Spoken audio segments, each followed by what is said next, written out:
Sayın Baş Honorable President, distinguished heads of states and governments, distinguished Secretary General, esteemed delegates, I would like to salute you all with my most heartfelt emotions on behalf of my personal self and my nation.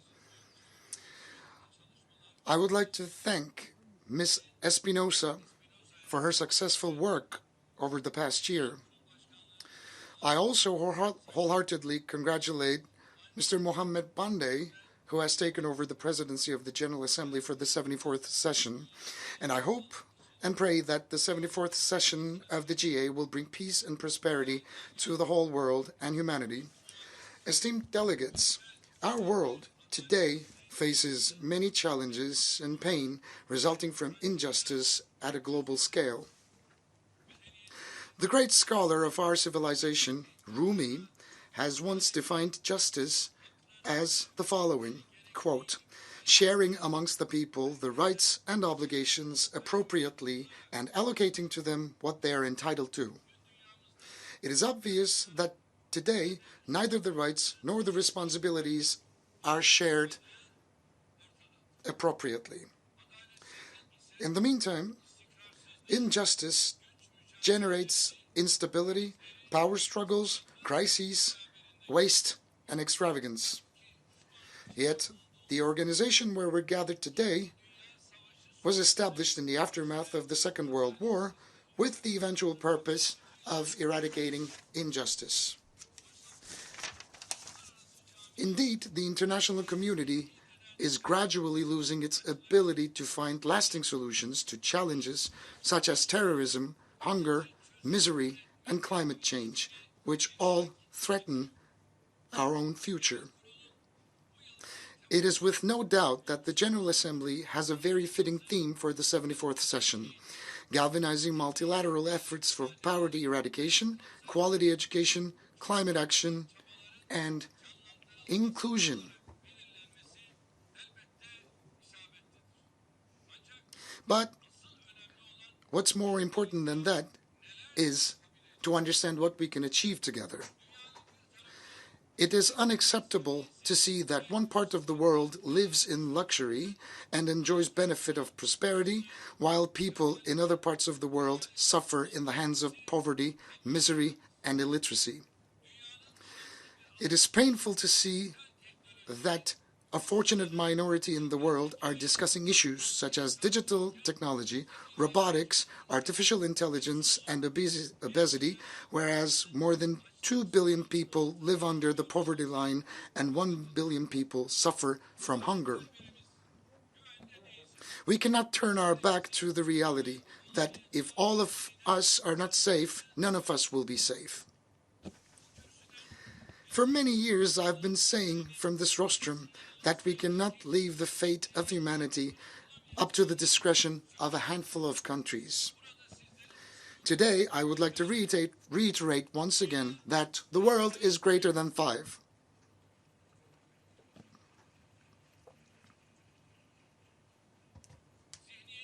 It is nighttime that we change our current mentality, our institutions, organizations, and rules. The inequality between nuclear states and non-nuclear states is alone enough to undermine global balances.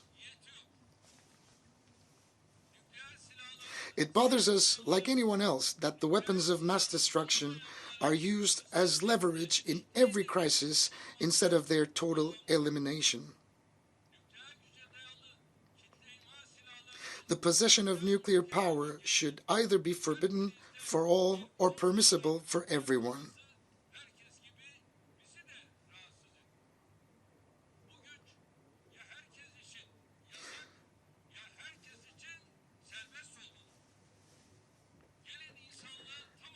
For the sake of a peaceful future for all humanity, let us solve this problem as soon as possible on the basis of justice. At a time when 13 people lose their lives due to air pollution every minute and where global warming threatens our own future, we cannot remain indifferent in the face of such challenges. First and foremost, we need to strengthen the United Nations' potential and efficiency. In particular, we should carry out at once the much-needed fundamental reforms in line with the principles of justice and equality within the Security Council.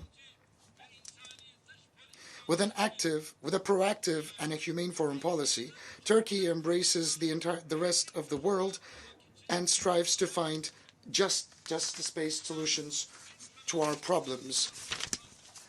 It is not without a reason that Turkey has earned the titles of the most generous country in terms of humanitarian aid, as well as the country hosting the largest displaced persons in the world.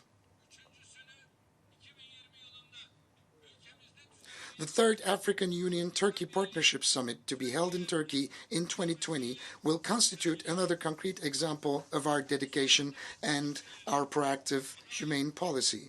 I invite all the countries present under this roof to support our policies and initiatives, which we have formulated on the basis of justice, ethics, and conscience.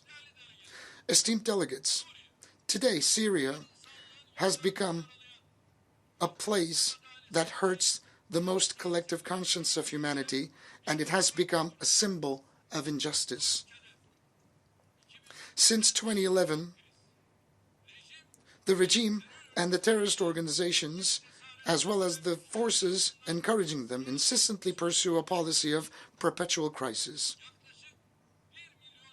Almost 1 million people were killed and 12 million people were displaced, and half of that population were forced to live elsewhere. And the Syrian crisis has to be ended once and for all. Turkey is the country that has been mostly affected as a result of the imposition of Daesh threat.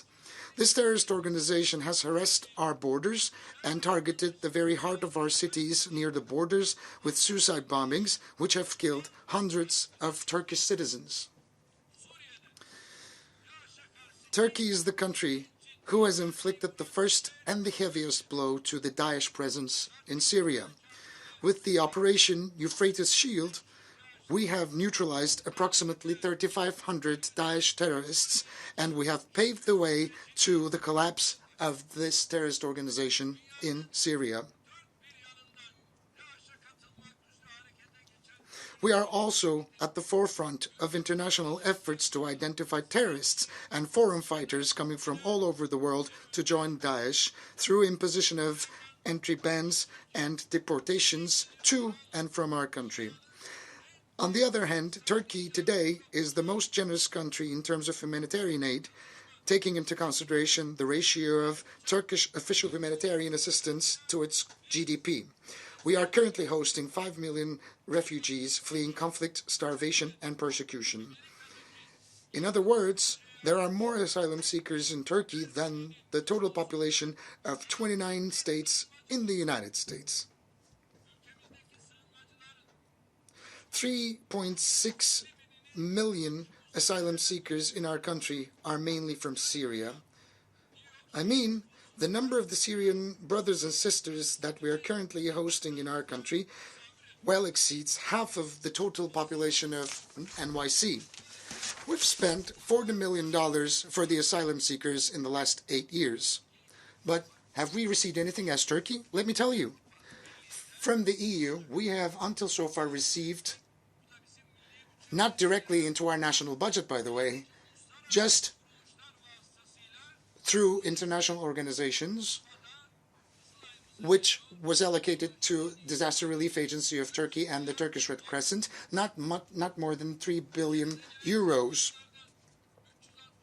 365,000 of the asylum seekers who fled to our country safely returned to the areas we have secured in Syria, such as cities of Jarablus and elsewhere. Nearly half of Syrian refugees are under the age of 18. The number of the Syrian children born on our territory reached 500,000. We're not only providing accommodation to them, but also essential services such as education and healthcare.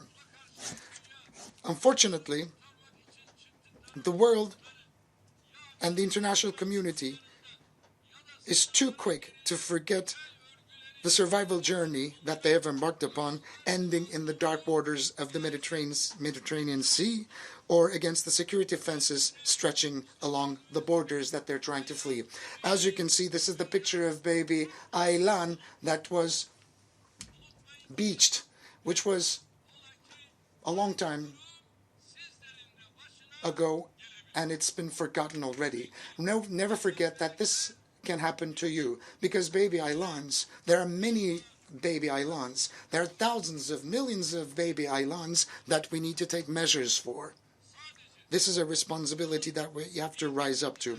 Only within the first 8 months of this year, we have received 32,000 irregular migrants and saved them from drowning at sea. Also, during the first 8 months of this year, we have spent 58,000 irregular migrants back to their countries, excluding Syrians. And with those fleeing from other parts of the world, Turkey currently hosts 5 million oppressed and victimized people on its soil. Unfortunately, we were left alone in our selfless sacrifice towards asylum seekers. In Syria, there has been no genuine return to the regions controlled by the regime and the terrorist organizations such as PKK, YPG, and Daesh. The parts liberated and secured by Turkey are the only places that the Syrians could have returned to. Today, we face 3 important issues that we need to handle while we're trying to settle the humanitarian crisis in Syria. Number 1, the territorial integrity and the political unity of Syria. And in order for that to be possible, the Constitutional Committee is a very critical element, and it has to be operational in a very effective manner. The beginning of last week, we got together along with my Iranian and Russian counterparts in Ankara, and as a result of the Russian summit memorandum, we've managed to accomplish a significant majority of our targets. When we reach a permanent political solution in Syria, the territorial integrity will be restored once again. And the second important issue is the following. We need to do everything that is possible in order to prevent a possible massacre in the city of Idlib and an immigration influx consisting of 4 million individuals from Idlib. The agreement, the memorandum we reached with Russia in Sochi, still remains valid despite some setbacks. Turkey cannot afford to bear another migration influx. That's why we expect all countries around the world to support Turkey's efforts to ensure security and stability in Idlib. Thirdly,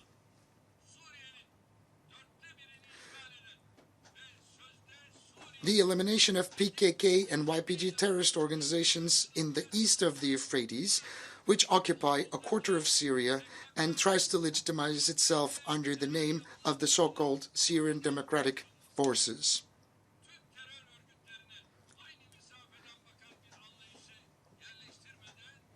We will not be able to find a permanent solution to the Syrian conflict if we fail to handle all the terrorist organizations with the same perspective. Our talks with the United States with a view of establishing a safe zone in Syria continue. We intend to establish a peace corridor with a depth of 30 kilometers and a length of 480 kilometers in Syria and enable the settlement of 2 million Syrians there with the support of the international community. Here I'd like to show you a map briefing our plans. This is the border of Turkey that you can see, and below you can see the proposed safe zone. If this safe zone, the secure zone, can be declared, we can resettle confidently somewhere between 1 million to 2 million refugees. We can afford that opportunity. Whether the United States or the coalition forces, Russia, Iran, we can all together walk shoulder to shoulder, hand in hand. The refugees can be resettled through saving them from tent camps or container camps. we can take the steps that are necessary forward altogether. This is not a burden that we can bear exclusively as the Republic of Turkey. We need to take the necessary measures as soon as possible. If we could extend the depth of this region until Deir ez-Zor, Raqqa line, we can increase the number of Syrians up to 3 million who will return from Turkey, Europe, and other parts of the world to their motherland.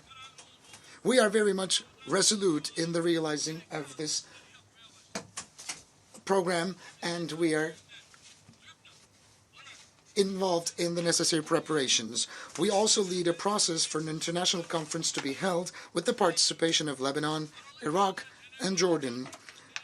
We likewise attach a great significance to the prospective success of the Global Refugee Forum to be held in Geneva in December, co-chaired by Turkey.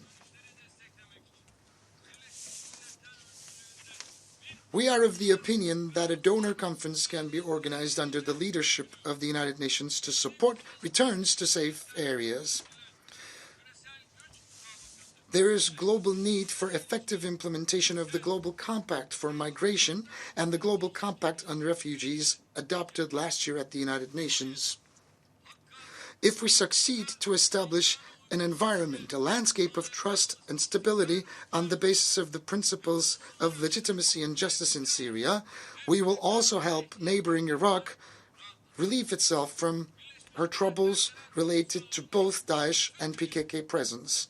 I launch an appeal to the entire UN family from this hall to take initiatives as well as to support our ongoing efforts to stop the humanitarian crisis in Syria. Esteemed delegates, the Mediterranean basin, in addition to the tragedies triggered by the Syrian crisis, such as illegal migration, faces further problems due to developments in the Eastern Mediterranean.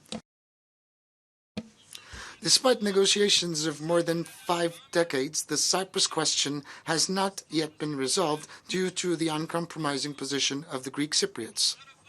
The Greek Cypriot side pursues an inequitable and an unjust policy of imposition that refuses to share the political power and prosperity with the Turkish Cypriots.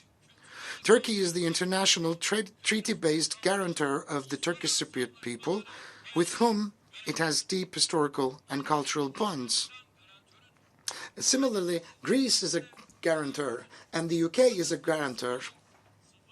It is clear that those who claim to solve the Cyprus problem under the condition of zero security, zero guarantee, have ill intentions from the onset.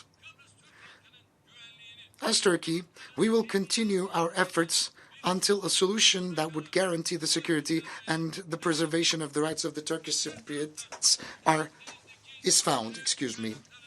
We believe that the energy resources in the Eastern Mediterranean constitute an important opportunity for cooperation if we all adopt a win-win approach. But unfortunately, despite our reasonable approach, some countries of the region, through unilateral steps, are trying to turn the issue of energy resources into a scope of conflict. In the Eastern Mediterranean, we are determined to protect the legitimate rights and interests of both Turkey and the Turkish Cypriots until the very end. We will continue to be open-minded about proposals based on cooperation and equitable sharing. Another critical area of the Mediterranean is Libya, and we endeavor to ensure security and stability in the country through the establishment of a democratic administration based on the free will of people. The political and economic empowerment of Libya will be providing a relief for both North Africa and Europe. The solution in this country can be explored by only respecting the choices and the free will of the Libyan people. Interventions in Yemen and Qatar have had serious consequences from a both humanitarian and economic point of view. We should all seek an immediate settlement of the disputes in the region that re-emerged due to the attacks on oil production facilities. Journalist Jamal Khashoggi, who was brutally slaughtered last year,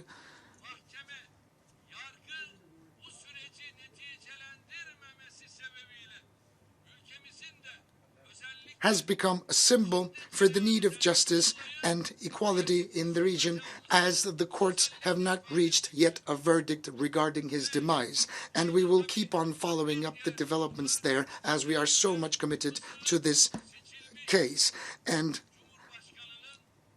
Egypt's first democratically elected president, Mohamed Morsi, who lost his life in a courtroom in a suspicious way,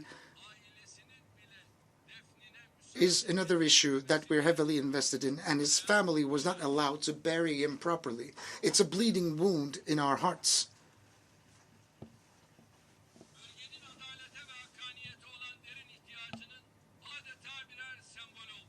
They have both become a deep symbol for the need to equality and justice in the region.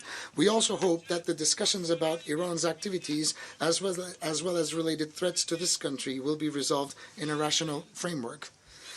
Esteemed delegates, today the Palestinian territory under Israeli occupation have become one of the most striking places of injustice. If the images of an innocent Palestinian woman who was murdered heinously by Israeli security forces on the street just a few days ago will not awake the global conscience, then we are standing at a point where words are not sufficient. I'm quite curious. What about this map of Israel? Where is Israel? Where does the land of Israel begin and end? Look at this map. Where was Israel in 1947? And where is Israel now, especially between the years 1949 and 1967? Where was Israel and where is Israel now? Look, this is 1947, the land of Palestine. There's seemingly almost no Israeli presence on these lands. The entire territory belongs to the Palestinians, so the map suggests. But the year 1947, the distribution plan takes place, gets ratified, Palestinian lands start shrinking, and Israel starts expanding. And from 1947 to 1967, Israel is still expanding, Palestine is still shrinking. And today, the current situation, there is seemingly no Palestinian presence. The entire land belongs to Israel. But would it suffice Israel? No. Israel is still willing to take over the remaining of the land, but what about the United Nations Security Council? What about the United Nations? And what about the resolutions therein? Are those resolutions being activated? Are they being implemented and enforced? No. So we have to ask ourselves, what does the UN serve? Under this roof, we are producing resolutions without any effect. So when do you think, or where do you think justice can prevail? This is our main suffering. This is where the pain is coming from. The current Israeli government and the administration, right next to these murders and atrocities, is busy with intervening and attacking the historical legal status of Jerusalem and holy sacred lands and artifacts. As Turkey, we have a very clear stance on this issue. The immediate establishment of an independent Palestinian state with homogeneous territories on the basis of the 1967 borders with East Jerusalem as its capital is the only solution.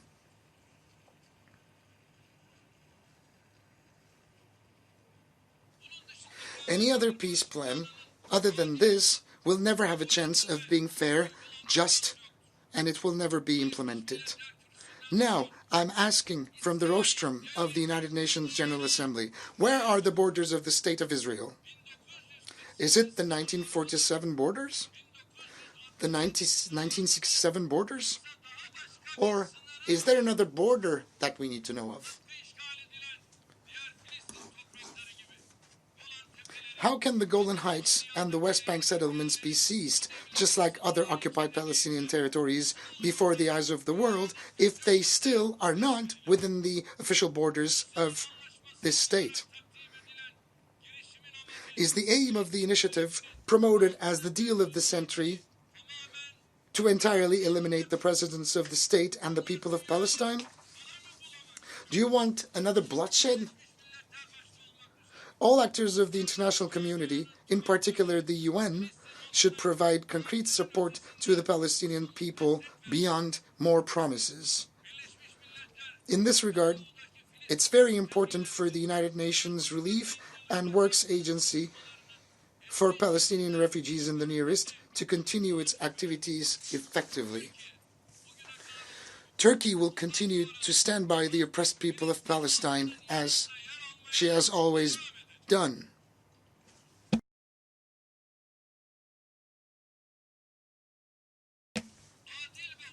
It is also very important for a fair and a peaceful future that the South Caucasus ceases to be one of the areas of conflict and tension in the world. It is unacceptable that Nagorno-Karabakh and its surrounding areas, which are the Azerbaijani territories, are still occupied despite all of the resolutions adopted.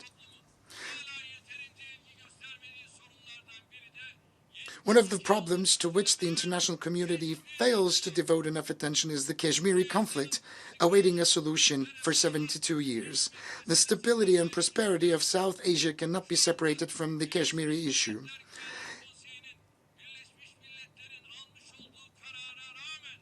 Despite the resolutions adopted by the United Nations Security Council, Kashmir is still besieged and 8 million people are still stuck in Kashmir. They cannot get out. In order for the Kashmiri people to look towards a safe future with their Pakistani and Indian neighbors, it is imperative to solve this problem through dialogue on the basis of justice and equality instead of conflict.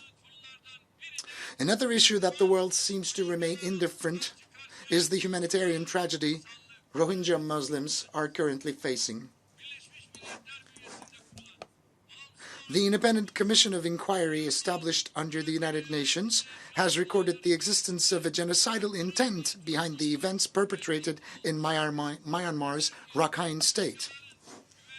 Turkey will continue to carry out its initiatives and endeavors to ensure the security and fundamental rights of the Rohingyas, as well as the humanitarian relief activities we have undertaken since the first day. The invasions, the conflicts, and terrorist activities that continued in an uninterrupted fashion for almost 4 decades in Afghanistan have led to significant challenges at a global level. It is now time for peace and security to be restored. This is up to us to assume responsibility and take up action. Esteemed delegates, today one of the biggest threats to global peace and stability is the skyrocketing racist, xenophobic, discriminatory, and anti-Islamic rhetoric. Muslims are ranking number 1 who are the subjects of hate speech, discrimination, and defamation against their sacred values. The most striking example is the terrorist attack that took place last March in Christchurch in New Zealand. Just like the terrorist attack targeting Muslims in New Zealand was unacceptable, the acts of terrorism targeting Christians in Sri Lanka and Jewish communities in the United States are equally wrong and unacceptable. We are responsible for turning this disease into a raging insanity. The populist politicians seeking to garner votes by provoking these tendencies, as well as the communities normalizing hate speech under the pretext of freedom of expression, are in the leading spots, and they are the ones to blame. The prejudice, the ignorance and bigotry, as well as the attempts of marginalization towards the migrants, particularly the Muslims, pave the way for the rising of these morbid tendencies. This scourge can only be defeated by common will and efforts. It is our fundamental duty as statesmen and stateswomen to adopt an inclusive and tolerant public rhetoric to eradicate this foe once and for all. The Honorable Secretary General of the UN has recently introduced an action plan for safeguarding religious sites. It's a UN initiative in the establishment of which Turkey has shown political leadership as a part of Alliance of Civilizations. We hope that this action plan will help raise awareness on this issue, and I hereby request the designation of March the 15th by the United Nations as the day when the Christchurch attack was carried out to become the International Day for Solidarity Against Islamophobia.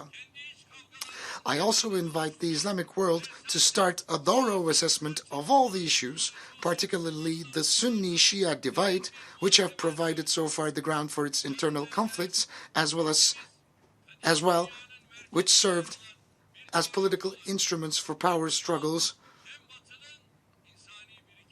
and settle the disputes once and for all. Turkey is a rightful successor to the collective heritage of both Eastern and Western civilizations due to our geographical location at the center of the ancient world. Therefore, we are obliged to take necessary steps forward and assume responsibility and rise up to the occasion. We continue to fulfill our responsibilities towards humanity as we are deeply affected, indirectly or directly, as a result of crises that besiege our region. A United Nations, and in particular a Security Council reformed on the basis of justice, moral values and conscience will provide hope and aspiration to humanity once again. Turkey stands ready to support all of the endeavors and initiatives in that regard. With this understanding, we are willing to assume the presidency of the 75th United Nations General Assembly. Therefore, we have nominated for this important post Ambassador Volkan Bozkır, former Minister of European Union and current Chairman of the Foreign Affairs Committee of the Grand National Assembly of Turkey. We have full confidence that Mr. Bozkır, a seasoned diplomat and politician, will shoulder this responsibility very successfully. I believe you will not spare your support to him. Istanbul, the biggest city in Turkey, currently hosts various UN regional agencies, and we would like to turn Istanbul into a bigger regional and a global hub for the United Nations. The United Nations Technology Bank for the least developed countries became operational in the vicinity of Istanbul last year. We also appreciate the positive and encouraging reactions we have received in return for our proposal to host a United Nations Youth Center in Istanbul, which I have announced last year from this very rostrum. The members to the UN Group of Friends of Mediation that we co-chair have reached 59.